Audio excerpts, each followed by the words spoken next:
Assalamualaikum warahmatullahi wabarakatuh. Alhamdulillahil wahidil ahad, alladzi lam yalid wa lam yulad wa lam yakul lahu kufuwan ahad.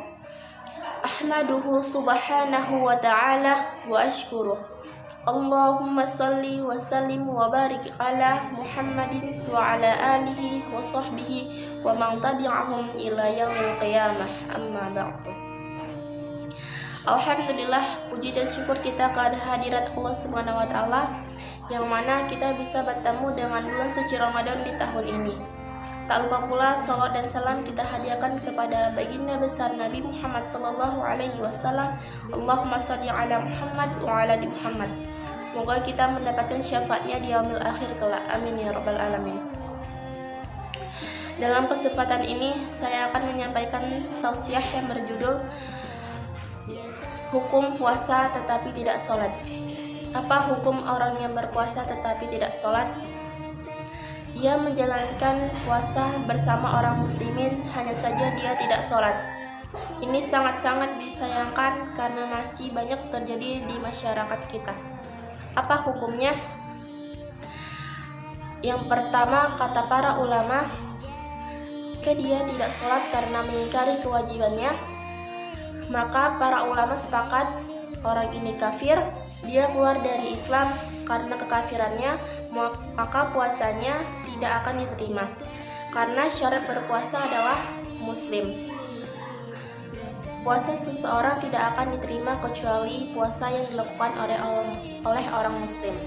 Yang kedua, jika dia meninggalkan sholat karena malas, namun hatinya tetap mengimani kewajiban sholat, di sini ada perbedaan pendapat di kalangan para ulama. Ada yang mengatakan dia tetap muslim, dia tidak dikafirkan, dan ada sebagian ulama yang jumlah mereka banyak yang mengatakan dia kafir, dia keluar dari agama Islam, sehingga amalan puasanya tidak akan diterima, tidak sah amalan puasa yang statusnya kafir. Atas dasar hal ini, maka kepada saudara-saudara kita yang meninggalkan sholat namun mereka berpuasa Ramadan, kami memberikan nasihat, pintu taubat Allah Subhanahu wa Ta'ala masih terbuka lebar. Bahkan Allah Subhanahu wa Ta'ala berfirman, yang artinya, wahai hamba-hambaku yang melampaui batas diri mereka sendiri, janganlah kamu berputus asa dari rahmat Allah. Sesungguhnya Allah mengampuni dosa-dosa semuanya. Quran Surah Az-Zumar ayat 53. Kesempatan masih ada, dan sekaligus ini sebagai nasihat, jangan meremehkan perkara sholat.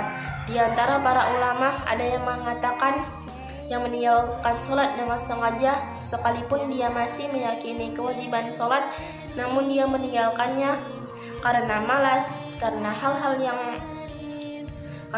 yang sifatnya duniawi. Sebagian ulama yang jumlah mereka banyak mengatakan orang seperti ini telah keluar dari agama Islam. Nauzubillah min zalik. Artinya semua ibadah yang dia lakukan tidak akan diterima oleh Allah Subhanahu wa Ta'ala. Karena diterimanya amal ibadah seseorang adalah dia beriman, dia bertauhid, dia hidup dalam keadaan muslim, dan dia wafat dalam keadaan muslim. Jika dia wafat dalam keadaan keluar dari agama Islam, semua amal ibadahnya dihapuskan oleh Allah Subhanahu wa Ta'ala. Jika orang kafir hendak bertaubat, maka dia harus mendirikan sholat, menunaikan zakat, maka dengan demikian mereka telah menjadi saudara-saudaranya sesama muslim.